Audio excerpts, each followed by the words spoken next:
นะโมตัสสะภะคะวะโตอะระหะโตสัมมาสัมพุทธัสสะนะโมตัสสะภะคะวะโตอะระหะโตสัมมาสัมพุทธัสสะ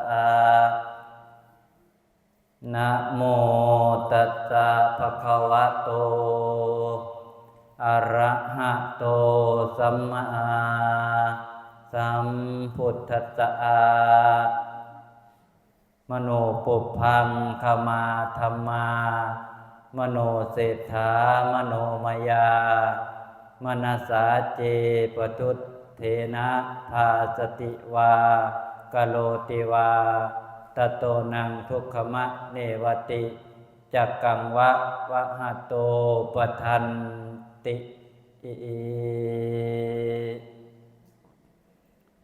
มีธรรมไว้เคียงข้างถึงจะอยู่ในโลกกว้างก็ไม่ต้องกลัวมีอะไรก็ไม่ดีเท่ามีธรรมมีค่าล้ำดีเลิศประเสริฐศรีมีอะไรเท่าไรในโลกนี้ก็ไม่ดีเท่ามีธรรมประจำใจอันคนดีมีธรรมจำเริญศรีระเบียบดีชนชมนิยมหมายความรู้ดีเป็นศีลประดับกายจักเชิดฉายชูพงวงตระกูลมีธรรมคือความดีเหมือนมีเพชรเป็นต้นเหตุเพชรผลให้สุขไพศาลประพฤติธรรมธรรมะรักษาตามอาการให้เราผ่านพ้นทุกข์สุขสบายขอยอกรศิโรราบก้มกราบพระรัตนตรัยสามองค์เป็นหลักชัยที่ยิ่งใหญ่ในสากลยึดถือเป็นที่พึ่งเพียงหนึ่งในดวงกมลขออานุภาพดลบันดาลให้สมใจปองกราบถวายความเคารพดวงวิญญาณหลวงปู่เทียนจิตสุโภปรมาจารย์ผู้สอนวิชากรรมฐานการเคลื่อนไหวเจริญสติ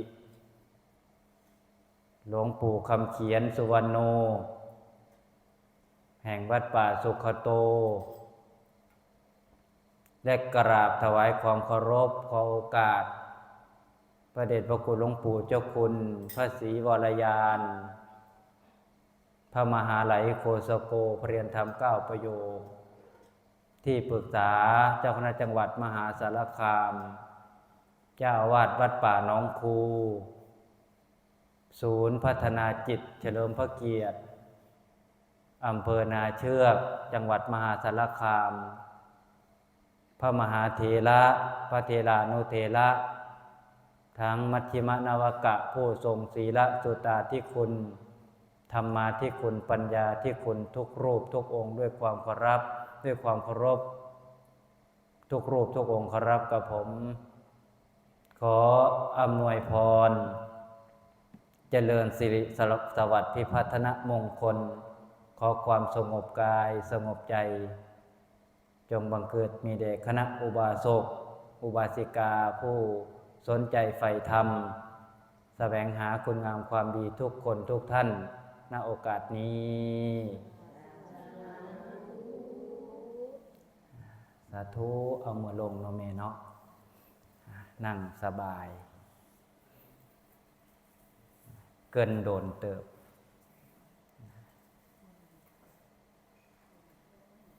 ฟังเทศจักน้อยหนึ่งต้องกล่าวคำว่าสวัสดีปีใหม่ Happy New Year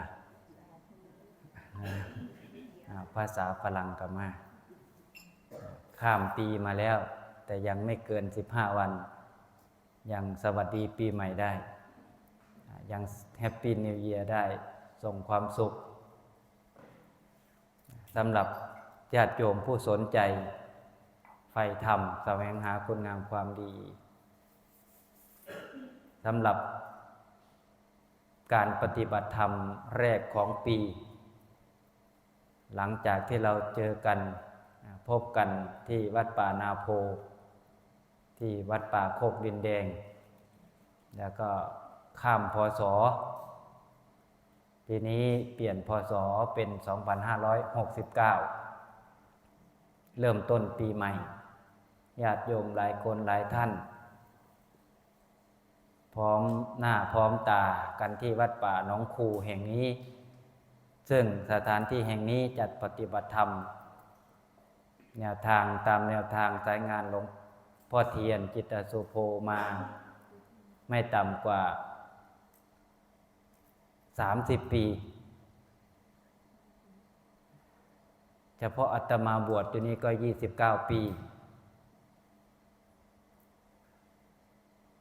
29การฝนนับสามเณรด้วยฉะนั้นสนามการปฏิบัติธรรมแห่งนี้ไม่ต่ำกว่า30 ปีเคียงคู่กันมาวัดป่านาโพวัดป่าหนองคูอาตมาจึงมาที่นี่มีความคุ้นเคยมีความเป็นกันเองเหมือนกับมาถิ่นเดิมถิ่นที่เคยอยู่อู่ที่เคยนอนหมอนที่เคยหนุนเพราะคนที่ได้เคยพึ่งพาอย่างสถานที่แห่งนี้ปีที่แล้วแสดงธรรมเทศอยู่นี่ล่ะทั้งไห้ทั้งเทศปีกายนี้เพราะว่าสถานที่แห่งนี้เป็นจุดเริ่มต้นเพราะว่าสถานที่ที่บอกว่านะที่เคยผ่านการฝึกอบรมและส่งเสริมส่งเสียสนับสนุนจนให้ตัวอาตมาภาพส่องแสงเพราะว่ามีตัวอย่างที่ดีมีค่ากว่าคำสอนทำดีดีกว่าขอพรนายโยมมีตำนานที่ยังมีลมหายใจก็คือหลวงปู่ของพวกเราหลวงปู่พระมหาไหลโคสโกปริยนธรรม9 ประโยคถ้าไม่มีหลวงปู่ก็คงจะไม่มีสถานที่แห่งนี้ไม่มีศูนย์ปฏิบัติธรรมแห่งนี้ไม่มีอาตมาด้วยจักสิไปจังไดย้อนกลับไป2541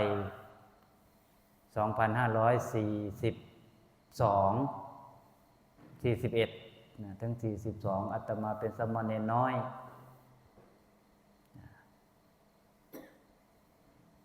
อาตมาฟังครูบาอาจารย์ท่านเล่าโยมครูบาอาจารย์มหาประโยค9ท่านเล่าให้ฟังว่าวิถีชีวิตของท่านการดำเนินทางชีวิตของท่านอย่างหลวงปู่ของเราเนี่ยเป็นประโยคปท9อาตมาบวชตั้งแต่ออกป.6 ย่อนกับเคลื่อนรอให้โยมฟังเพราะว่าสถานที่แห่งนี้มันเป็นจุดเริ่มต้นนะจุดเริ่มต้นของอาตมาภาพในการเรียนบาลีฟังครูบาอาจารย์เบาปันฟังเพิ่นได้ประโยคเก่าด้วยการนำพาของครูบาอาจารย์นี้สำคัญพ่อแม่ครูบาอาจารย์เวลาเราสวดมนต์ไหว้พระเสร็จแล้วนี่เรากราบพระกราบพระพุทธเจ้าของพวกเราแล้วเนี่ยเรากราบพ่อแม่ครูบาอาจารย์พ่อแม่ครูบาอาจารย์นี่สำคัญเป็นทั้งผู้สั่งสอนเป็นทั้งผู้ส่งเสียสนับสนุนส่งเสริมจนให้เราส่องแสงฉะนั้นครูบาอาจารย์จึงสำคัญจากพ่อแม่แล้วนะจากพ่อแม่ของเราให้รูปร่างกายาให้วิชาความรู้ให้ที่อยู่อาศัยมอบน้ำใจอันบริสุทธิ์ต่อจากนั้นก็คืออุปชาอาจารย์อย่างอาตมาภาพนี่พูดได้เต็มปากเต็มคำว่าสถานที่แห่งนี้หลวงปู่พระมหาไหลนี่เป็นครูบาอาจารย์นำพาส่งให้อาตมาอยู่ในร่มผ้ากาสาวพัสต์หลวงปู่นรงค์ปิยะจาโรเจ้าวาดวัดป่านาโพ อาตมาฟังครูบาอาจารย์ท่านเล่าว่าท่านเรียนหนังสือบางองค์นี่ความบุญไม่เท่ากันบุญไม่เหมือนกันบุญคนเฮาบ่คือกันบางองค์นี่ที่อยู่ที่อาศัยนี่ลำบากสมัยก่อนการจะได้พ่อแม่ครูบาอาจารย์แนะนำอาตมานี่โชคดีเติบมาเป็นสามเณรปฏิบัติธรรมอยู่ที่วัดป่าน้องคูนี่คือกันกับวัดป่าหน้าโพนั่นปูเฟี้ยงบ่มีแนวมุ่งนี่อยู่ข้างศาลาใหญ่นี่ปฏิบัติธรรมอยู่ที่นี่ทีนี้น้อยอยู่ที่นี่รดต้นไม้นี่ต้นไม้อยู่น้ำมูนี่อาตมาต้องได้รดบ้างล่ะต้นตะเคียนทองใหญ่ๆน้ำมูนี่อาตมาต้องได้รดน้ำได้ดูแลตอนช่วงหน้าแล้งด้วยว่าอาตมาเข้าสู่การปฏิบัติธรรมเป็นสามเณรน้อยบวชแล้วก็คือจังโยมพ่อโยมแม่นี่ล่ะคันบ่ออกจากบ้านก็บ่เห็นหอมทางเที่ยวคันบ่เรียนวิชาก็บ่มีความรู้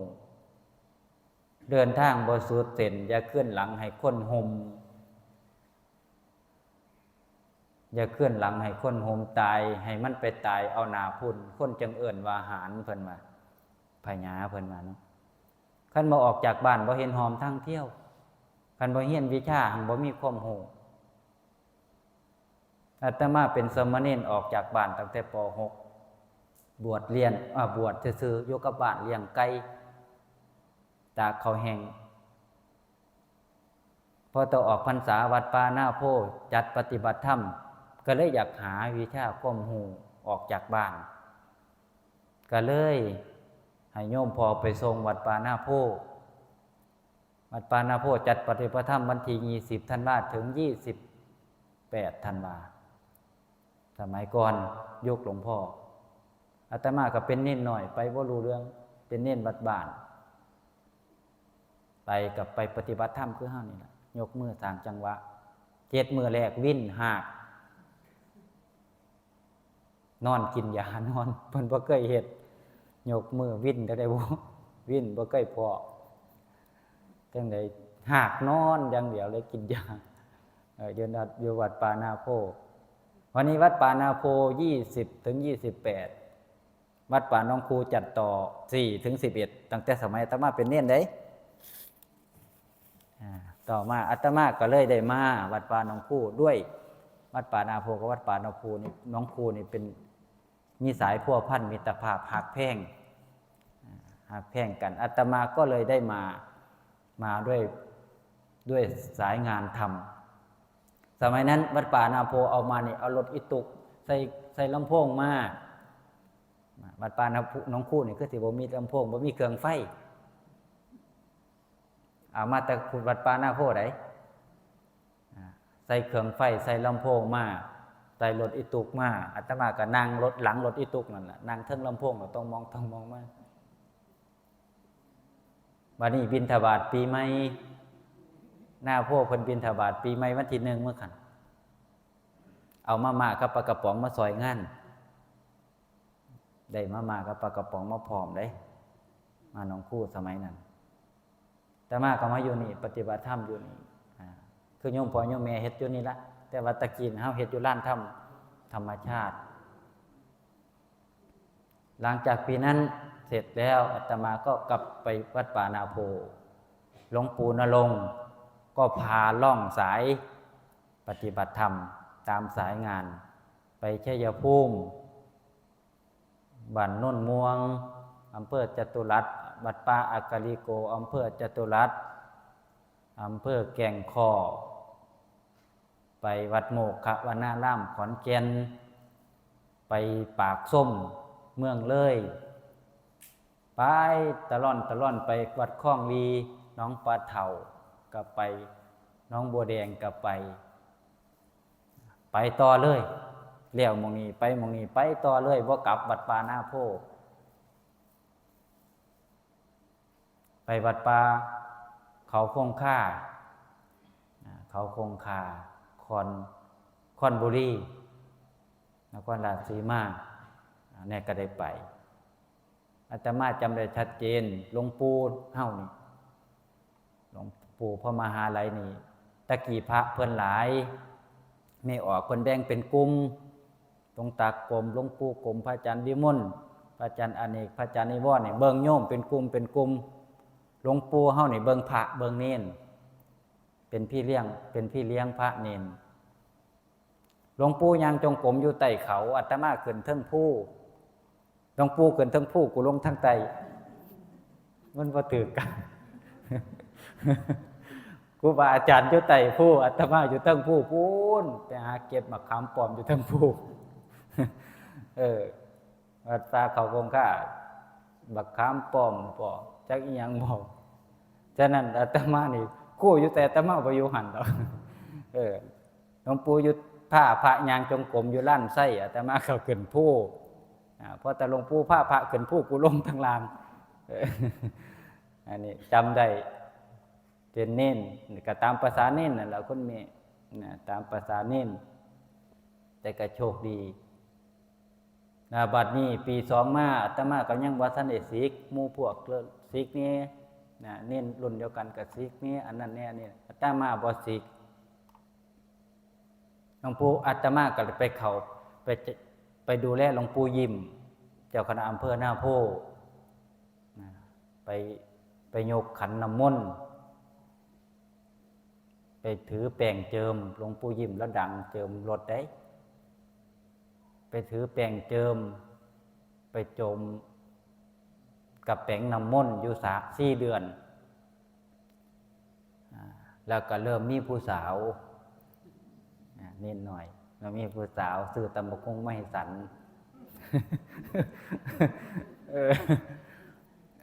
ผู้สาวไก่วัดกันละมัน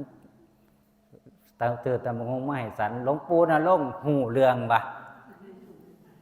หลวงปู่อยู่วัดป่าหน้าโพหูเรื่องเอื้อนกลับขึ้นมาวัดป่าหน้าโพเสร็จสับนัดมื้อนัดเว้นมากราบหลวงปู่มหาไลยส่งไปเฮียนว่าซั่นว่าอย่ามาอยู่นำหมู่นี้ว่าซั่นส่งไปเฮียนหนังสือแต่มาบ่ฮู้เรื่องทำอะไรคือเฮียนอีหยังมากราบหลวงปู่นรงค์เอารถใส่รถเหมารถมากราบหลวงปู่ว่าสิให้ไปเฮียนหนังสือบัดนี้หลวงปู่เฮานี่หลวงปู่มหาไลยบอกว่าสิไปเฮียนบาลีหลวงปู่เป็นประโยคเก่าเนาะเป็นมหาท่านที่ไปเฮียนบาลีนี่หลวงปู่ให้ไปเฮียนไส1บัญญังศรีสุราษฎร์2มงคลทับคอหลวงปู่ขอเสนอ2ที่สถานที่สำนักเรียนโอ้ยภาษาบัญญังเนาะบัญญังคันว่าได้ไปก็ไปหม่องมันบ่ฮู้จักพุ่นแล้วบ่ฮู้สำเร็จว่ามงคลทับคออยู่ไสแต่ว่าบัญญังนี่มาทรงพ่อยตั้งแต่เป็นเด็กน้อยก็มาป.5 ป.6 ปั่นจักรยานมาทรงพ่อยบ้านเรามาค่ำเนี่ยบ้านเวียงย่างบ้านย่างศรีสุราษฎร์นี่ก็เลยว่าไปมงคลทับคอแต่ว่าคำว่ามงคลทับคอนี่บ่จักเลยคือแม่อยู่ไสบุแต่ว่ากราบเรียนหลวงปู่เลยว่าไปมงคลทับคอหลวงปู่ก็ว่าขั้นสั่นขั้นไปมงคลทับคอหันกลับไปวัดป่าให้ไปเอาของมาไปเอาบาตรไปเอาจีวรมาอยู่พี่มาอยู่วัดป่าหนองคู่พี่ก็เลยกลับวัดป่าก็ไปเอาบาตรเอาจีวรมาอยู่น้ำหลวงปู่ก็เลยว่าอาตมาได้หดต้นใหม่อาตมาอยู่ตั้งแต่เดือนมีนาหลวงพ่อเจ้าคณะจังหวัดพิจิตรมารับอาตมาเดือนวันที่5 เมษายนเพราะว่าแต่สมัยตะกี้มันบ่มี Facebook บ่มีหยังเนาะมีแต่โทรศัพท์บ้านหลวงปู่เพิ่นก็สิโทรคุยกับหลวงปู่เจ้าคุณหลวงพ่อเจ้าคุณพระวิสุทธิวราภรณ์สมชายจันทสาโลตะกี้เพิ่นเป็นรองเจ้าคณะจังหวัดพิจิตรเจ้าวาดวัดมงคลทับคอพระรามหลวงหลวงปู่ก็เลยว่าให้มาอยู่นี่ล่อหลวงพ่อร่องจังหวัดเพิ่นสิมาบ้านเพิ่นอยู่บ้านน้องๆเพิ่นสิมารับอาตมาก็มาเพิ่นแม่มาตามพ่อแม่ครูบาอาจารย์อาตมาบ่ดื้อครูบาอาจารย์ว่าจังได๋อาตมาก็ว่าน ก็เลยมาบิณฑบาตอยู่บ้านหนองคู่เฮานี่ล่ะวัดป่าหนองคู่เฮานี่ฉันข้าวเวลาเดียวเด้สมัยตะเกาวัดป่าหนองคู่ฉันข้าว2เวลาฉันเช้าฉันเพลพร้อมแต่ว่าซุมื้อนี้ฉันเวลาเดียววัดป่าหนองคู่เฮานี่ฉันเวลาเดียวได้กินตำส้มตั้งแต่ 7:00 นพุ่นน่ะกินตำบักหุ่งก็บ่คุ้นเคยเนาะตำบักหุ่งกันนี่มาแต่เช้าแต่เนี่ยเพิ่นฉันข้าวเวลาเดียวก็ได้กินตำบักหุ่งยามมื้อเช้าอยู่นี่ล่ะนะแล้วก็เว้าอีกกล่าวถึงอีกก็คือโยมมีศรีอาตมานี่เว้าถึงเราอยู่ตลอดโยมมีศรีแล้วที่มาเราเห็นเน้นน้อยเราก็ฮักเน้นเนาะแล้วก็บองประแดกมาส่งแหน่ยังมาส่งแหน่เป็นประสังแล้วล่ะโยมมีศรีก็ได้บ่ย่างล่ะวันนี้อาตมาก็มาถ่าหลวงพ่อร้องจังหวัดอยู่นี่มาหดน้ำต้นใหม่อยู่นี่นะมาทำบัตรกับหลวงปู่อยู่นี่พัดเล่มนี่แหละคุณแม่พัดประโยคเก่าเล่มดำๆนี่มันเป็นสีทองจนมันเป็นสีดำแล้วเพราะว่าหลวงปู่ได้ตั้งแต่อาตมาพอท่านเกิดมันก็เลยเป็นสีดำอันที่จริงพัดประโยคเก่าเป็นสีทองตะกี้ยุกุติหน่อยทั้งเทิงแต่มาก็แนมด้วยเฮาบ่ฮู้จักว่ามันอีหยังแต่ว่ามีความอยากได้เป็นมหาปรริญญามาเห็นแล้วก็มีความอยากได้มันคล้ายๆว่าเป็น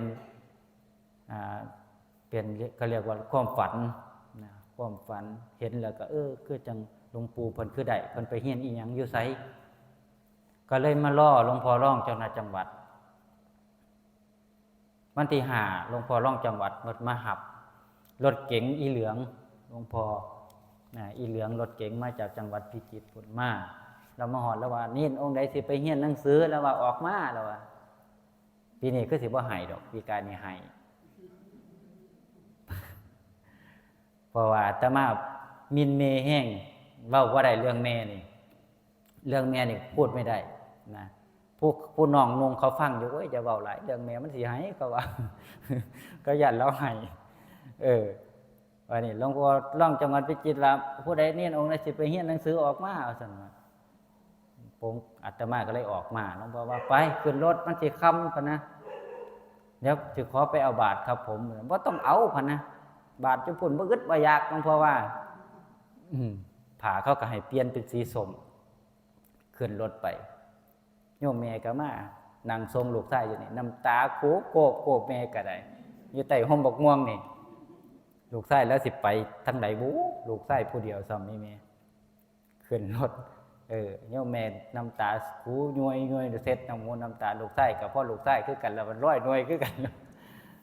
วันนี้ไปแล้วหลวงพ่อพาไปแล้วพูดแล้วน้องบัวละเวพูดแล้วพักดีชุ่มพ้นพูดแล้วเขาพักดีชุ่มพ้นมีแต่ผู้เขาบัดนี้ตายตะเว้นหน่วยใหญ่ๆมันกำลังสิลงดินเนาะหลวงพ่อองค์นี้กูก็บ่ฮู้จักกูคือมาน้ำเพิ่นหลวงพ่อร้องเขาจังหวัดพิจิตรหลวงพ่อสมใจไปน้ำเพิ่นตั้งแต่พุ่นล่ะจุดเริ่มต้นให้อาตมาจนเพราะว่ามีตัวอย่างที่ดีก็คือหลวงปู่มหาลัยเป็นพ่อแม่ครูอาจารย์ที่เพิ่นทั้งสั่งทั้งสอนกรรมฐานพร้อมให้วิชานำผ้าเป็นตัวอย่างพร้อมให้ได้ไปเรียนหนังสืออยู่จังหวัดพิจิตรแต่ว่าสติปัญญาคนเฮาบุญเฮามันบ่คือกันแต่ว่าด้วยตัวอย่างให้ได้ไปฮู้ไปเห็นให้ได้ไปเรียนอาตมาฟังครูบาอาจารย์แต่ละองค์นี่เว้าแนวทางชีวิตแต่ละองค์นี่กลับไปกลับมาจังอาตมานี่มีหลวงปู่เป็นตัวอย่างพาไปเรียนหนังสือไปเรียนหนังสือไปเรียนบาลีครูบาอาจารย์ประโยคเก่าแต่ละองค์นี่ก็อาตมาฟังอาจารย์มหาคัมตันพูดทั้งกุโลประโยคปทเก่าผู้ซอยเจ้าวาดวัดเจียงอีศรีมงคลวรารามรองเจ้าอำเภอเมืองศรีสะเกษบ้านเฮากับซ้ำบ้านเฮาเนาะว่าอาจารย์จังได๋เขาได้ประโยคเก่าบวชจังได๋เฮียนจังได๋ไปจังได๋ฟังเพิ่นเว้าคือจังอาตมาเว้าให้โยมพ่อโยมแม่ฟังอาตมาสนใจชีวิตนี่แต่ละองค์นี่ของเพิ่นนี่ยากก็อาตมาอีกเพิ่นนี่ไปเฮียนเพิ่นเฮียนอยู่อำเภอขุนหารเฮียนได้ประโยคสูงแล้ว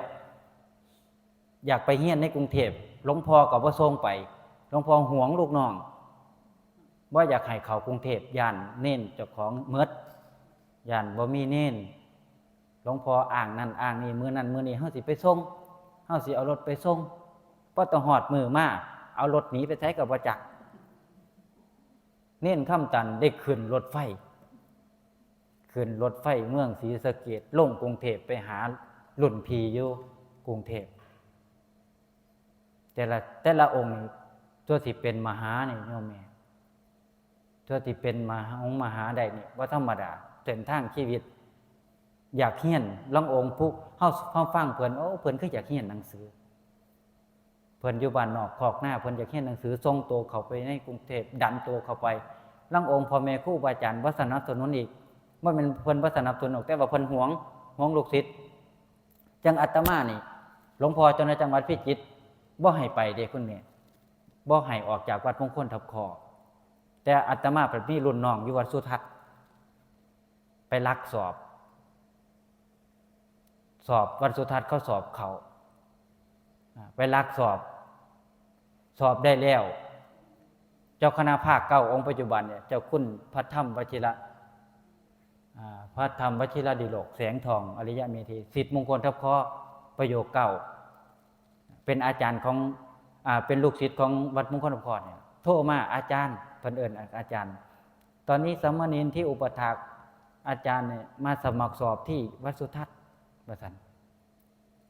มันไปจังไหนสามเณร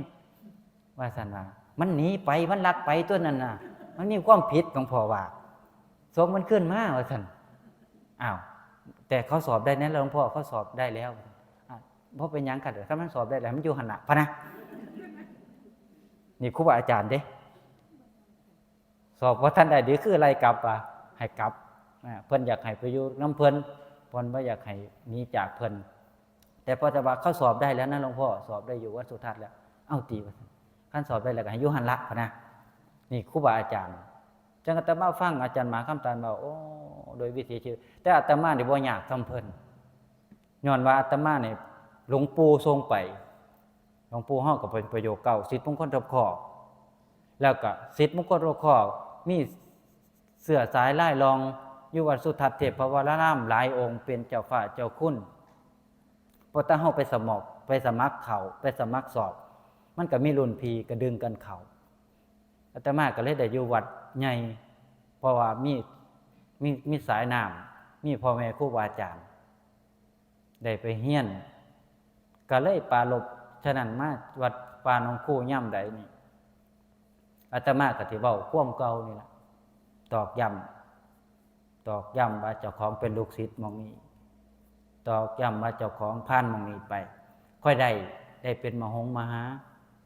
ค่อยได้เป็นพระครูซุมื้อนี้ก็ย้อนว่ามีตัวอย่างที่ดีแล้วก็ได้ฝึกการเจริญสติไปพร้อมเฮาก็บ่ไปซื่อๆเฮามีวิชาติดตัวไปนำวิชากรรมฐาน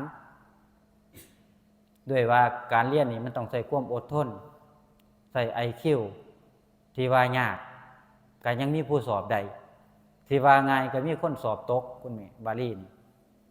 คันใจบ่เอาซะแท้ก็บ่ได้บ่อึดบ่อยากใจบ่เอาก็ตกแล้วนี่ละนาดคันว่ายากแห้งก็ยังมีผู้สอบได้อยู่เพราะว่าด้วยความอุตสาหะพยายามด้วยความวิริยะด้วยความเพียรด้วยบุญกุศลขององค์นั้นๆแต่ว่าจังอาตมานี่พอได้วิชากรรมฐานติดตัวไปนำก็คือยกมือสั่งจังหวะเดินจงกรมจังเฮานี่ IQ น้อย IQ บ่หลายอ่านหนังสือบ่จำอ่านหนังสือบ่จำอ่านหนังสือบ่ปองหัวบ่ปองคือหมู่เฮ็ดจังไดบัดอาตมาเดินจงกรมซะก่อนเดินจงกรมจัก15นาทีเดินจงกรมจัก20นาทีให้ใจดีใจงามใจเย็นๆไปเบิ่งหนังสือบัดไปแปลหนังสือมันก็เข้าใจแล้วมันก็จำได้ง่ายคันบ่มีวิชาการเดินจงกรมบ่มีการวิชาการเจริญสติติดตัวไปตั้งแต่วัดป่านาโพตั้งแต่วัดป่าหนองคู่กับขันหยาคู่ดา ข้าเจ้าด่าได้ตะกี้ข้าเจ้าตีก็คงสิน้อยใจก็คงสิเมื่อบานละไปนะมีเมื่อมาแต่ว่าอันนี้ตกแล้วตกอีกตกอีกตกแล้วกูก็ตกอยู่หั่นล่ะสอบจนมันได้ปีใดบ่ได้ก็สอบใหม่ก็เลยว่าโชคดีเป็นความโชคดีว่าของอาตมาภาพ1ครูบาอาจารย์ทรงไปเฮียน2มีวิชาติดตัวไปนำก็คือวิชากรรมฐานนะจากเป็นเนียนวัดป่าไปได้ไปเจริญสติก่อนที่อ่านหนังสือก่อนที่สอบฉะนั้นการเจริญสตินี่การมีสตินี่ทำให้เรารอบคอบการที่เบิ่งหนังสือเบิ่งหยังคันเฮามีสติแล้วสติเฮามีหลายๆสมาธิตั้งมั่นอ่านหนังสือก็จำอ่านหนังสือก็เข้าใจเกิดปัญญาก็คือความรอบรู้ในข้อที่คิดกิจที่ทำคำที่กล่าวฉะนั้นคนพ่อคนแม่มีทินฐานแถวเฮานี่มีพ่อแม่ครูบาอาจารย์สอนกรรมฐานสอนการเจริญสติให้พิจารณาข้อที่คิดกิจที่ทำคำที่กล่าวบ่ให้มันถูกไปตามความคิดบ่ให้มันถูกไปตามกิเลสทั้ง3กองความโกรธความโลภความหลงนี่ถึงทุกข์ก็ให้มันทุกข์น้อยที่สุดเครียดก็ให้มันเครียดน้อยที่สุดรู้ตัวไว้ที่สุดรู้สึกตัวไว้ที่สุดกลับขึ้นมาคนด่าคนว่ากะคนเฮามันบ่มักกับคนด่าถูกด่าบ่มักแต่ว่ามันพอแต่มันมากระทบเฮาปุ๊บนี่เฮาเห็นแล้วว่าโอ้กูเอาความคำเว้าของคนมาเก็บมาถูกตัวนี่พอได้เห็นเฮาก็ละที่มาถูกเฮ็ดหยังย้อนคำเว้าเฮาห้ามเขาเว้าบ่ได้เฮาห้ามเขาว่าเฮาบ่ได้ให้เฮาห้ามเขาด่าเฮาบ่ได้แต่ว่าเฮาห้ามใจเจ้าของบ่เอาเก็บความทุกข์นั่นเก็บคำเว้านั่นเขามาถูกได้คันเฮาเห็นแล้วเฮาก็ละว่างอยู่กับความรู้สึกตัวเฮาจึงบ่ทุกข์บ่จมอยู่กับความทุกข์นั้นบ่เกิดประโยชน์เลยเสียเวลากิเลสที่มันเข้ามานี่คือเป็นความโชคดีของเฮาที่มีพ่อแม่ครูบาอาจารย์เพิ่นสอนให้เฮาหลีกออกจากความทุกข์กิเลสที่มันเข้ามาทั้งกายทั้งใจทั้งอายตนะทั้ง6นี่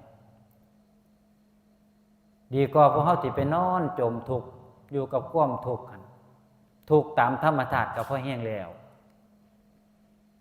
เท่านี่ทุกข์บ่คุณยายว่าเจ้าของทุกข์บ่ทุกข์เนาะทุกข์จนทุกข์น้อยตะเกียรตะมากก็บ่ฮู้ปานใดเด้ก็เถียงในใจอยู่ทุกข์อยู่บ่ซุมื้อนี้เริ่มแล้วคุณแม่เริ่มเฒ่าเริ่มเห็นแล้วเริ่มแล้ววัยรุ่นแล้วเด้รุ่นสุดท้ายแขวก็บ่คือเก่าแล้วตะกี้คือจังผู้เฒ่าพิตีนี่โอ๊ยบ่เห็นห่วงว่าซั่นซุมื้อนี้เจ้าของเรื่องเบิ่งแม่ไล่ไผง่ายอยู่บัดนี้เอาหนังสือใส่หน้ากินข้าวจังสิกินเผ็ดแน่ก็บ่ได้โอ้ยมันแข็งกินไม่ได้แม่กินบ่ได้ดอกล่ะเพิ่นว่าซุมื้อนี้แขวแตกแล้วนะแขวโคกแตกหมดแล้วแขวที่ไปอุดเนี่ยแตกหมดแล้วนี่ทุกข์เด้นี่คือทุกข์โดยสามัญลักษณะที่มันเกิดแก่เจ็บตายจนมันทุกข์ยังสิเอาความเว้าคำค้นเว้าเอาความเอาลาภเอายศเอาสุขทุกข์สรรเสริญนินทาเข้ามาอีกทุกข์ไปใหญ่อีกเลยคันเฮาบ่มีวิชากรรมฐานนี่ตัวอีพ่ออีแม่กูยังว่าอยู่ตะกูฮู้จักวิชากรรมฐานกูก็ทุกข์ปานนี้ซุมมันบ่ฮู้มันสิทุกข์ซำใดว่าซั่นดอกทุกข์แล้วเฮ็ดหยังบัดใดบัดนี้ทุกข์ใจเครียดหนี้สินแม่นบ่ลูกเมียลูกไม่ได้ดังตัวผัวไม่ได้ดังใจเครียดกินเหล้าฟังเพลงไปหาหมู่หาพวกออกนอกทางวันไปไงเลยว่าเจ้าของสิเท่าทุกข์ว่าเจ้าของสิเท่าเครียดแม่นบ่พวกข้ามาล้างมือนี่สวดมนต์บางล้างมือ ใจคือจังบ่ค่อยมีกำลังบ่ค่อยมีพลังไปสวดมนต์นี่เจริญพระพุทธมนต์ล่ะทำบัดแล้วหลังจากเข้าทำบัดแล้วเจริญพุทธมนต์เจริญพุทธมนต์12ตำนาน7ตำนานว่าให้มันคล่องปากขึ้นใจแล้วก็ส่งกระแสจิตตามกระแสเสียงพอแต่สวดมนต์แล้วเจริญสติอีก15นาทีใจเฮาเปลี่ยนเด้จากที่ว้าวุ่นคุ้นคิดซัดสายไม่มีกำลังไม่มีพลังเพราะถ้าเฮาทำบัดแล้วบูชาครูแล้วเจริญพระพุทธมนต์แล้วเจริญสติแล้วจิตใจเปลี่ยนมีพลังคือจังมีบ้านอยู่คือจังมีโฮมกันลมกันฝนกันแดดคือจังมีผ้าห่มนี่แหละเฮาเป็นหยังค่อยมากเจริญสติเฮาเป็นหยังค่อยมาสร้างคุณงามความดีมีมาสำนีสำเร็จปีนี้หลายเติบเด้นี่แม่นบ่คุณแม่รู้สึกว่าหนาตาขึ้นเด้ลังปีบางก็นี่อันนี้แสดงว่าอานิสงส์ของธรรมสัญจรเด้เนี่ยใส่แน่เนี่ยขอเช็คชื่อสมาชิกจากที่ไหนบ้างนะวัดป่าหนองคูยกมือขึ้นสิโอ้พร้อมเพียงเฮียงหน้ายมพอค่ำมันเมียชีเมียซืนมา2 มื้อก็มาแม่ไผ่แม่เปรมเนาะนี่บ่เห็นไปหน้าโพดได้นี่ตัวกั้นได้นี่บ่ได้ตัวเนาะแต่ว่าไข้ไม่สบายธรรมดาโรคไข้ไข้เจ็บท่องใจไปโอ้ยากนะเจ้าค่ะอันนี้น้องครูเนาะเช็คสมาชิกสักหน่อยว่าธรรมสัญจรในพรรษาเรามีอานุภาพไหมมีอานิสงส์ไหมน้องครูวัดป่าโคกดินแดง1 2 3 4 5 6สาธุเจ้าค่ะ7พวกเนี่ยโอ้สาธุเจ้าค่ะโคกดินแดง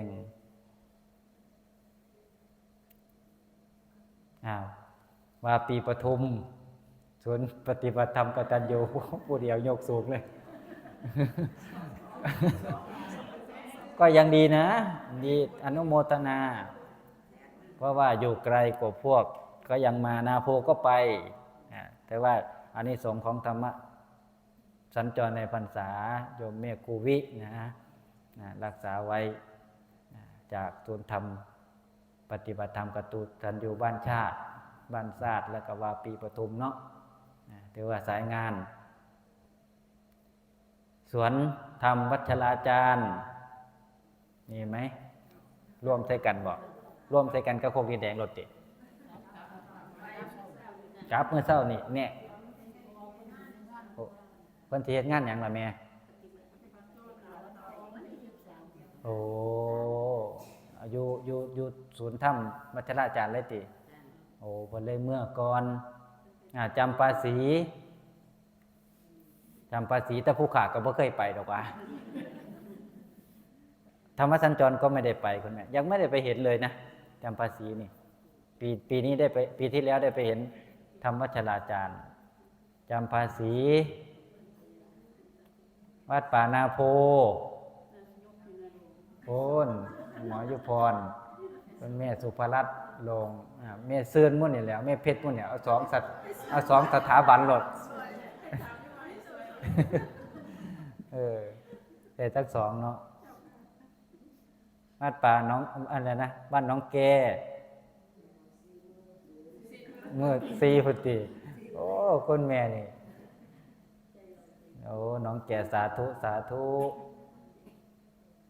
แล้วที่ไม่ยกเนี่ยมาจากที่ไหนคุณแม่เพิ่งมาครั้งแรกมาแต่ไสโอ้บ้านน้องแดงบ้านหลวงปู่ขำนี่บ่โอ้เจ้าค่ะโยมแม่เด๋อำเภอเปื่อยน้อยขอนแก่นเนาะโอ้เคยมาฟังเทศน์อยู่เจ้าค่ะสาธุ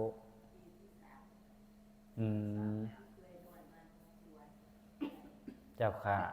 ญาติธรรมใหม่เนาะญาติธรรมใหม่ญาติธรรมเก่าญาติธรรมไก่ญาติธรรมไก่ญาติธรรมไทยญาติธรรมลาวบ่นั่นล่ะผู้บ่ทันได้เป็นญาติธรรมกำลังสิเป็นญาติธรรมผู้กำลังคิดว่าสิเป็นญาติธรรมบ่นั่นตินี่อานิสงส์ของการธรรมะสัญจรในพรรษาหลายขึ้นหน้าโพกก็หลายทั้งไก่และไก่ส่วนวัดป่าโคกดินแดงอาตมาบ่ได้ไปซอยช่วงนั้นไปศรีสะเกษไปเผาอดีตหลวงพ่อเจ้าคณะจังหวัดศรีสะเกษก็เลยหลวงพ่อพระสมุเขนไปอยู่นี่แหละคุณแม่เฮาผูกพันกันไว้ผูกพันกันไว้เป็นญาติธรรมมีหมู่มีพวกเป็นพี่เป็นน้องเป็นพ่อแม่ครูบาอาจารย์เคารพนับถือเฮาก็มีที่พึ่งพาอาศัยทั้งจิตทั้งใจหาโฮมไว้ให้หาโฮมบังหัวคือจังอาตมาเคยเว้าคันแม่นฝนตกเราก็ไปหาโฮมมันหาบ่ทันแดดออกก็ไปหาโฮมมันหาบ่ทันฉะนั้นเฮาต้องเฮ็ดตอนที่เฮายังแข็งแรงยังมาได้ไปได้คนผู้ปฏิบัติธรรมเหมือนมีร่มคันใหญ่ที่เฮามายกมือสั่งจังหวะเฮ็ดขึ้นเอาลงเอาออกเอาเข้าอยู่นี่บ่เสียประโยชน์บ่เปล่าประโยชน์จังอาตมานี่ได้ประโยชน์เต็มที่จากการเจริญสติผู้มาบ่ได้เพราะนั้นสิโอ้อาวตอนเฮ็ดบ่ได้มันสิโอ้อาวว่าเจ้าของช่วงที่แข็งแรงคือบ่ไปคือบ่เฮ็ดคือบ่พอการทำคุณงามความดีการสร้างน้ำทำบุญคือเพิ่นว่านั่นน่ะเพิ่นว่าจะจังซี่แต่ปุญญานิปรโลกัสสมิงปฏิฐาโหนติปานินังบุญทั้งหลายเป็นที่พึ่งของสรรพสัตว์ทั้งในโลกนี้และโลกหน้านี่เพิ่นเอิ้นว่าบุญเด้บุญทั้งหลายเป็นที่พึ่งของสรรพสัตว์ของสัตว์ทั้งหลายทั้งในโลกนี้และโลกหน้าทรัพย์สินเงินทองลูกหลานเพิงได้ในโลกนี้แต่ว่าบ่สามารถที่สินำเฮาไปโลกหน้าได้แต่ว่าเพิ่นว่ามีพระบาลีรับรองไว้เนี่ยว่าบุญทั้งหลายเป็นที่พึ่งของสัตว์ทั้งหลายทั้งในโลกนี้และโลกหน้าฉะนั้นโยมพ่อโยมแม่สร้างน้ำทำบุญเจริญสติเป็นที่พึ่งทั้งโลกนี้และโลกหน้าย่ำเฮาทุกข์ทั้งในโลกนี้เฮาก็ได้เพิ่งพาอาศัยสติอาศัยสมาธิอาศัยบุญกุศลตายไปแล้วบ่มีโอกาสได้เฮ็ดได้บัดนี้ว่าตายไปแล้วโลกหน้ายกมือสั่งจังหวะบ่ได้ได้บัดคันตายไปแล้วเฮาได้เกิดมาเป็นมนุษย์เฮาได้มาพบพุทธศาสนาเฮาได้มายกมือสั่งจังหวะได้มาเจริญสติเป็นบุญหลายคักเพราะว่าบุญเป็นที่พึ่งเป็นหยังเฮาค่อยเฮ็ดบุญอุทิศให้กับผู้ตายเคยสังเกตว่าบ้านเฮานี่เฮ็ดบุญแจกข้าวทำบุญทักษิณานุปทานอุทิศแด่ดวงวิญญาณสมมติว่าอีพรนี่จะจังนี่อันนี้เฮาเฮ็ดบุญอุทิศล่ะนี่แต่ว่าเฮาวิปัสสนาอุทิศหาหลวงปู่คำเขียนหลวงปู่กรมหลวงปู่จรัญหลวงปู่นรงค์ลูกหลานหลายๆนี่เฮาเพียงก็เฮ็ดบุญอุทิศวิปัสสนาอุทิศให้เขาเหล่านั้นเพราะว่าเขาเหล่านั้นตายแล้วเฮ็ดบ่ได้แล้วมาเจริญสติคือเฮาก็บ่ได้มานั่งสวดมนต์คือเฮาก็บ่ได้มาถวายสังฆทานคือเฮาก็บ่ได้มาเดินจงกรมล้อมสระวัดป่าหนองคู่นี่ก็บ่ได้เพราะว่าตายไปแล้วเฮาก็เลยต้องได้เฮ็ดบุญให้แต่ว่าเฮาสิท่าเขาเจ้าเฮ็ดบุญให้อยู่บ่เฮายังมีชีวิตอยู่นี่ญาติโยมพ่อโยมแม่ถือว่าเป็นผู้ที่ไม่ประมาทนะบ่ประมาทในชีวิตบ่ประมาทในวัยเป็นผู้ที่ไม่ประมาทเฮ็ดไว้ให้เจ้าของซะก่อนเพราะว่าคุณแม่ย่ำเทวดาเขาสิหมดบุญย่ำเทวดาตายนี่ย่อมพ่อใหญ่ข้ามันเทวดาตายเขาปรารถนาพบใด ย่ามเทวดาสิตายนี่เขาตั้งจิตอธิษฐานว่าไงค่ำมันตายสมมติว่าสิตายสมมติว่าสิตายย่อมพอไงค่ำมันอยากไปไสอยากขึ้นสวรรค์พอไงค่ำมันว่าอยากขึ้นสวรรค์เมียชีถ้าตายจะไปไหนฮะอยากมามนุษย์ใช่ไหมเมียชีอยากมามนุษย์พอไงค่ำมันอยากไปสวรรค์เมียสุภรัตน์อยากไปไสฮะโอ้อยากมาเกิดเนาะบางคนบอกว่ากลับมาเป็นมนุษย์บางคนอยากไปสวรรค์ยงพอคำหมันว่าอยากไปสวรรค์จังก้นเฮานี่ลำก้นปรารถนาอยากไปสวรรค์อยากเป็นเทวดาเจ้าค่ะเมียชี้ว่าเทวดาตายอยากเป็นมนุษย์มนุษย์ตายอยากเป็นเทวดาแม่ที่นี่บอกจะเป็นมนุษย์แต่ว่ามีนะตายแล้วเป็นมนุษย์ก็ได้นะเปรียบเสมือนคนนอนหลับแล้วตื่นนี่อยู่ในธรรมบทเพิ่นกวาอยู่จุติเลยเคลื่อนแล้วจุติเลยจุติแล้วก็เคลื่อนเลยเกิดเลยก็มีอยู่แสดงว่าบุญหลายคนนั้นเนี่ยที่จำศาสตร์ได้จำข่วมได้พร้อมพุ่นละเพราะว่าบ่ได้ผ่านสวรรค์บ่ได้ผ่านนรกบ่ได้เสวยวิบากกรรมไว้หลายขั้นตายแล้วเกิดเลยนี่ผู้ลางคนมีอยู่เด้แม่นบ่จำพี่จำน้องเจ้าของก็ได้จำพ่อจำแม่ได้นะจำแล่นกอดพุ่นแล้วผู้ลางคนตะเก่าแต่ว่าเทวดาตายอยากเกิดเป็นมนุษย์เด้เพราะว่าคนที่ตายแล้วไปเกิดไปเป็นเทวดาเนี่ยคือไปเสวยวิมุตติสุขเจ้าของไปเสวยบุญเจ้าของเฮ็ดไว้พอตาตายแล้วพอตาตายจากเทวดาแล้วบัดนี้เมื่อบุญจากเทวดาแล้วเทวดาเขาอยากเกิดเป็นมนุษย์อยากเป็นคนลังเทื่อนี่ตกนรกผลเทวดาไปใส่กรรมแต่ว่าเขาอยากมาเกิดเป็นคนเพราะว่าคนมันสามารถเฮ็ดดีได้ทำบุญได้ทำคุณงามความดีได้โอ้เขาอวยพรอยู่ติให้เจ้าได้ไปเกิดเป็นมนุษย์เด้อติให้ได้เป็นคนเด้อโอ้แม่นอยู่ดอกคนแม่นความเพื่อว่านั่นล่ะเขาก็อวยพรให้เจ้าได้ฉะนั้นเฮาได้เป็นมนุษย์นี่บ่ธรรมดานั่งโจโคเจเคอยู่นี่กับว่ามันดีเนาะสวรรค์ก็ได้กับว่ามันทิพสุขทิพสมบัติทิพยสถานทิพยวิมานแต่ว่าพระพุทธเจ้าตรัสไว้สิ่งที่ได้มา4อย่างเห็นบ่เบิ่งฟังเด้อ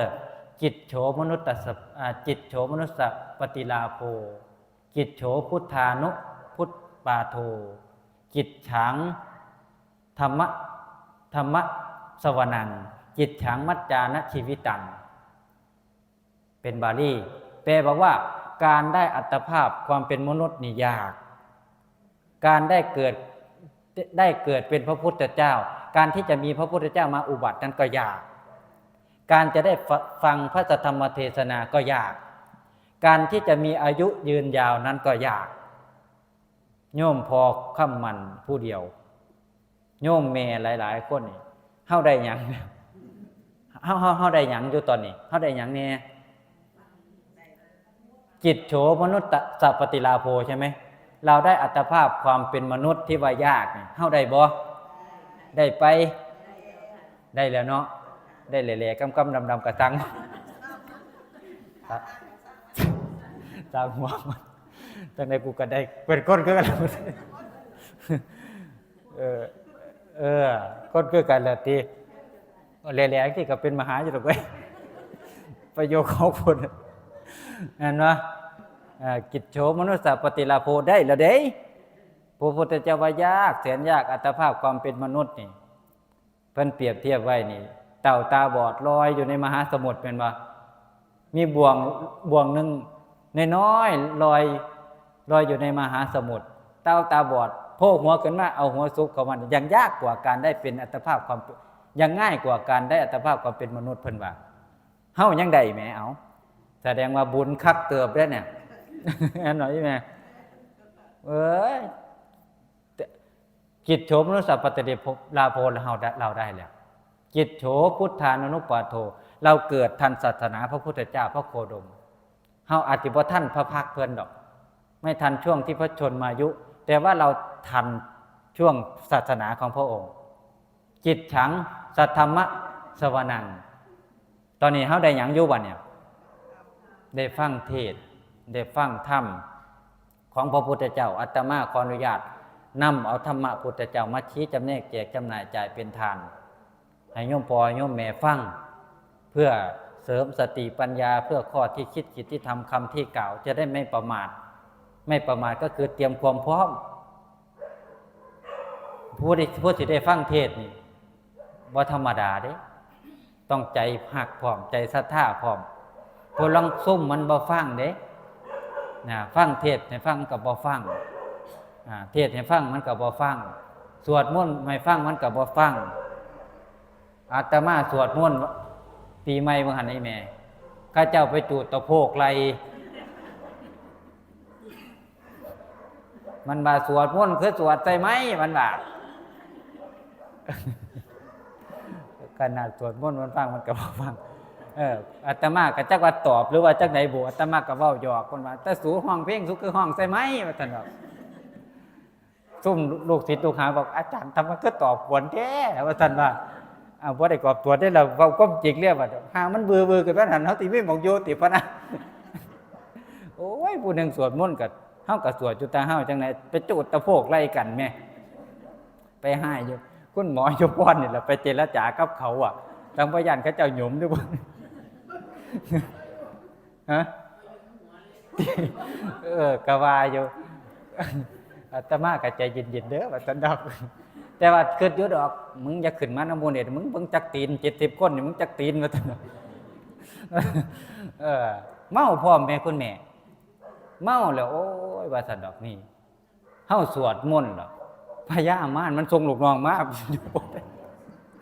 มันอยู่บ่ได้มันฮ้อนมันฮ้อนจุดตะโพกไหลโอ้ว่าซั่นดอกว่าธรรมดานี่เด้ซุ่มม่านนี่บ่มีความสุขเด้ได้ยินแล้วมันฮ้อนมันฮ้อนอยู่บ่ได้นะร้องเพลงตึมๆอยู่ปากโกรธใจคิดถึงกุหลาบแดงอยู่เฮายังบ่ว่ามันแหมเฮาสวดมันโยโซเพราะว่ามื้อนั้นสวดหยังโอ้สวดหลายอย่างธรรมจักรภูมิมานังเทวานังสัทธังสุตวาจาตุมมหาราชิกาเทวาสัตตมนุษย์สาวิสุงจาตุ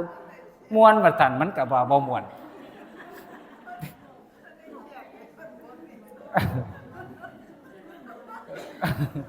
สวดให้ฟังวนๆแล้วมันจุดตะโพกไล่กันว่าดิ3เดือนเลยเนี่ยมันอยู่บ่ได้จังว่าม่านเขาก็อยู่บ่ได้ก็ส่งนะ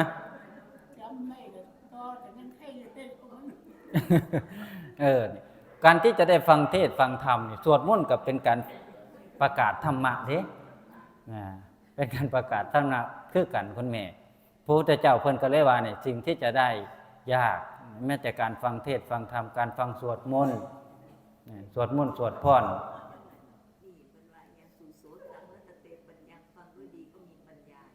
ฟังด้วยดีจะมีปัญญาเนาะผู้ใดเว้ากับมีผู้ใดเว้าที่ดีบ่ดีเฮาฟังเฮาพิจารณาก็เกิดปัญญาเอาไปพินิจพิจารณาสุดท้ายเป็นหยังมัจจาระชีวิตังบ่สัทธรรมะชีวิตังคนที่จะมีอายุยืนยาวก็ยากคุณแม่จังเฮานี่เท่าใดโยมแม่นี่70ปลายแล้ว71แม่กู้เท่าใด66ย่างเกษียณมาได้6 ปีกว่าๆเนาะเกษียณได้เข้าวัดเข้าว่าประพฤติปฏิบัติธรรมส่วนมากโยมพ่อโยมแม่นี่กาย60แล้วบ่ติยังมีผู้ปฏิเสธอยู่บ่ทันฮอดเอาผู้ใด90ไปหา100ยกมือขึ้น อใหญ่พุทธ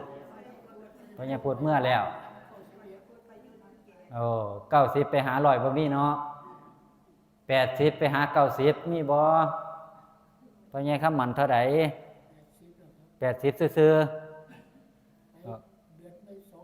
โอ้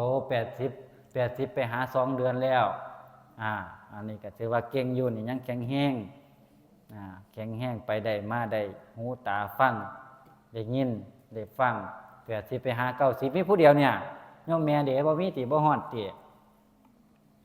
โยมแม่70ไปหา80มีจักคนยกเมื่อคืน70ปุ่นโยมแม่เพชรอยู่ทั้งหลังพุ่นนั่งเก้าอี้พุ่นน่ะ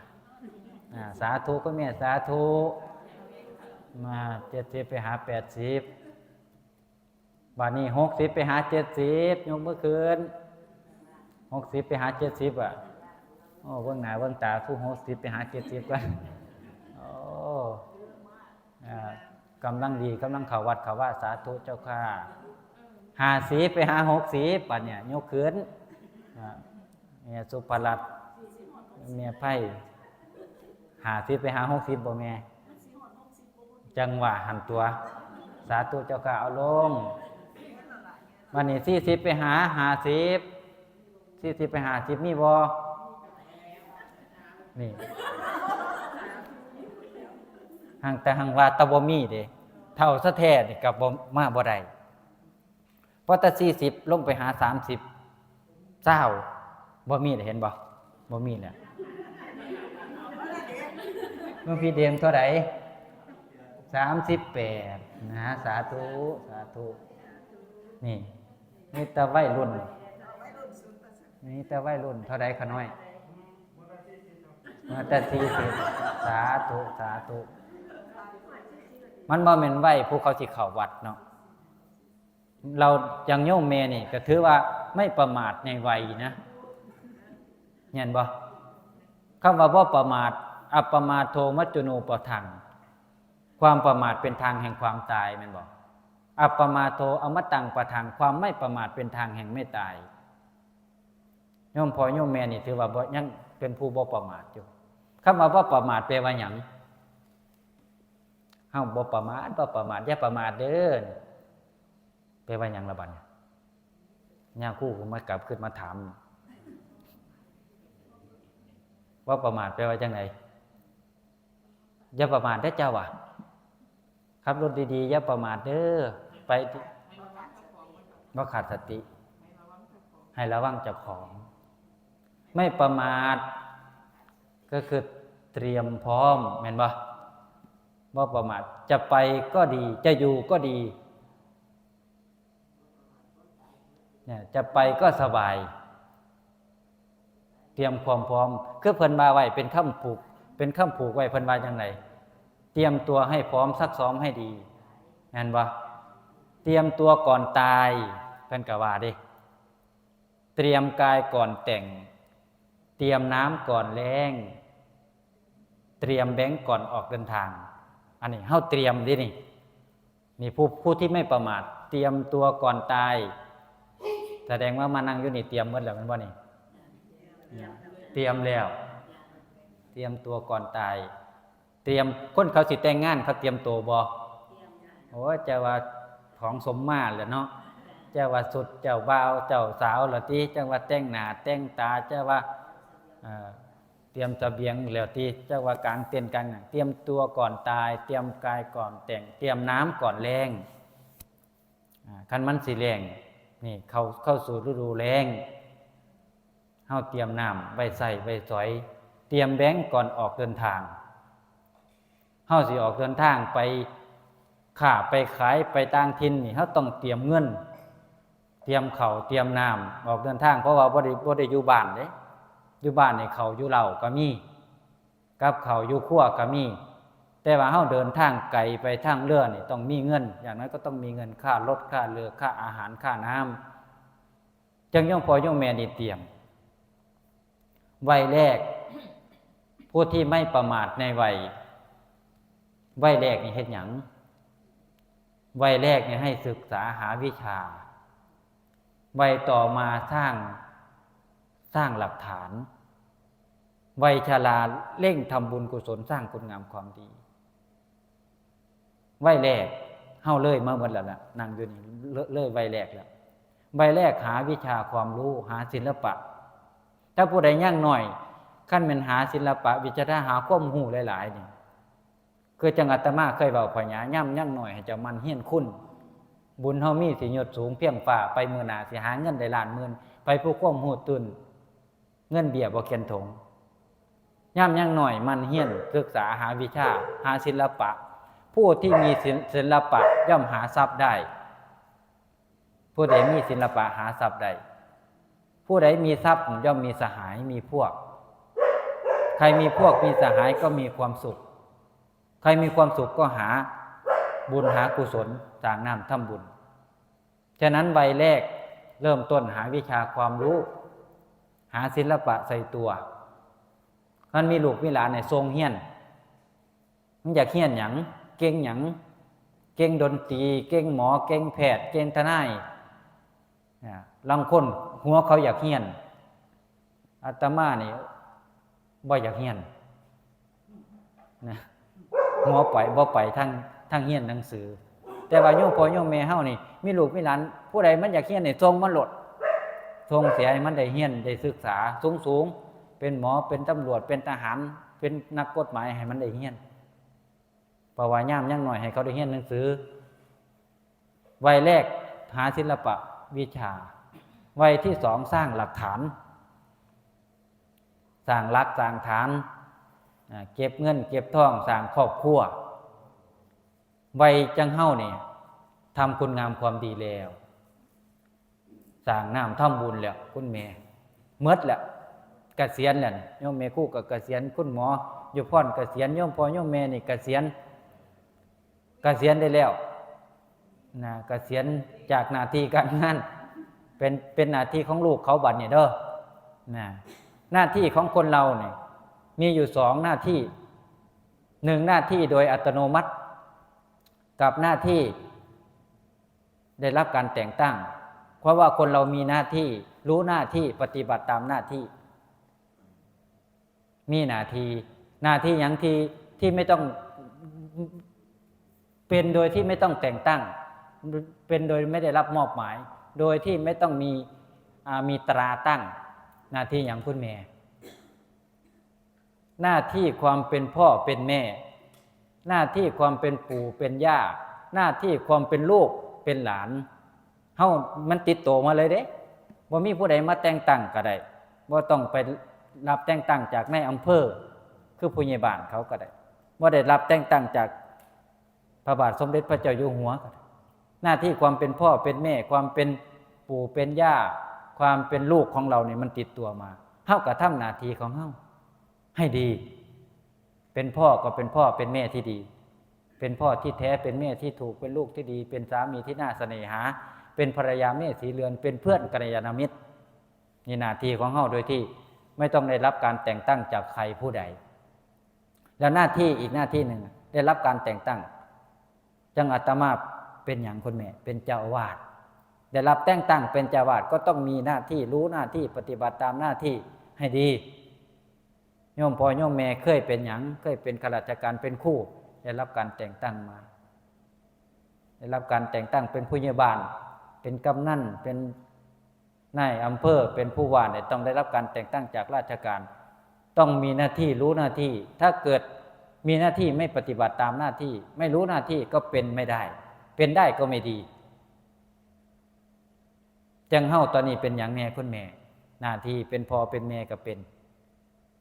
ปู่เป็นย่าก็เป็นตาเป็นยายก็เป็นอย่างอีกหน้าที่หนึ่งก็คือเป็นพุทธศาสนิกชนที่ดีพุทธศาสนิกชนที่ดีพิจารณาเบิ่งเด้อเฮาเป็นพุทธศาสนิกชนเกียรติไหนอีกหาหน้าที่สิลง 2 ทุ่มครึ่งหลวงพ่อสมุเข็นแล้วซิมมา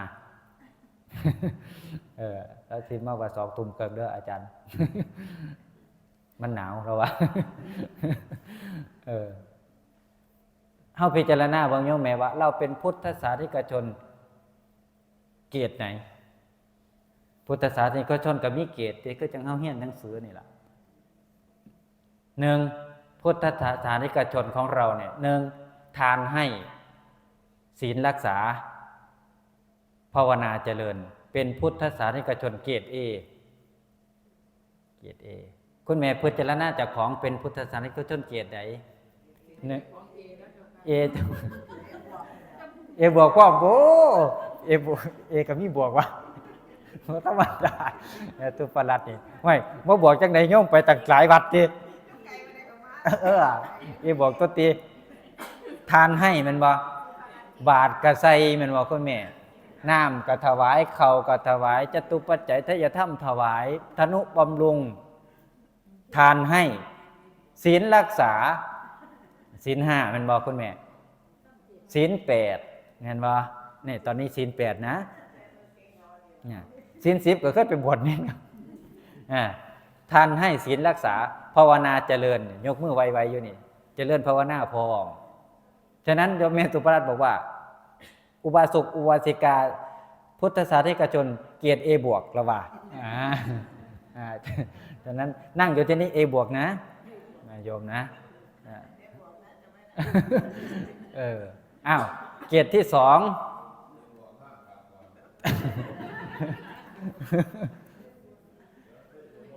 เกรดที่2ทานให้ศีลรักษาภาวนาไม่เจริญเกรด B ผู้ลองก้นให้ท่านใส่บาตรว่าขาดดอกหน้าบ้านซุมื้อทอดผ้าป่าวัดใดใส่ซ่องทอดกฐินใส่ซ่องลงท่านเฮ็ดเนี่ยทานให้เอื้อเฟื้อเกื้อกูลแบ่งปันบ่ขี้ที่เป็นดอกทานให้ศีลรักษาศีล5มีจำศีล8กูก็ไปจำนะในพรรษาก็ไปจำคือกันภาวนาไม่เจริญบ่ฮู้จักซ้ำภาวนาเป็นหยังบูบาดบ่เคยรู้จักภาวนาเลยนั่งสมาธิก็บ่เป็นเจริญสติเจ้าเฮานี่ก็บ่เป็นนี่เป็นพุทธศาสนิกชนเกรด B นะ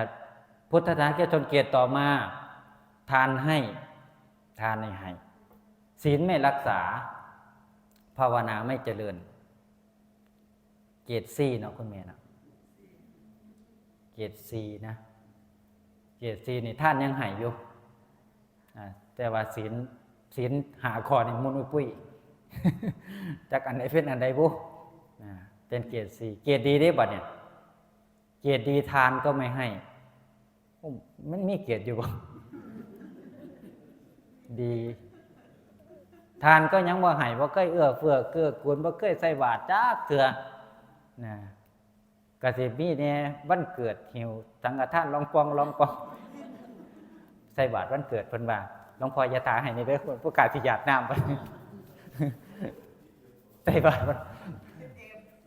ติดเอฟแม่นบ่หลวงพี่เทพว่าทานก็ไม่ให้ศีลก็ไม่รักษาภาวนาไม่เจริญนี่ติดล้อเลยล่ะติดเอฟเลยล่ะแก้ล้อแก้ศูนย์เลยฉะนั้นพิจารณาเบิ่งเจ้าของนี่แสดงว่าเฮาไข้เติบอยู่ได้แม่ไข้เติบอยู่ภาวนาก็เฮ็ดหลายวัดอยู่แม่วัดป่าหน้าโพปูนตั้งแต่ธรรมสัญจรในพรรษาพุ่นนี่คือเฮาบ่ประมาทเด้อนี่คือความไม่ประมาทเราความไม่ประมาทคือเตรียมพร้อมไม่ประมาทในวัย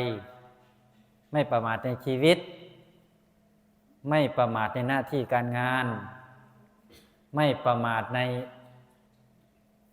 ในความกตัญญูกตเวทีต่อท่านผู้มีพระคุณตอบแทนคุณที่มีพระคุณ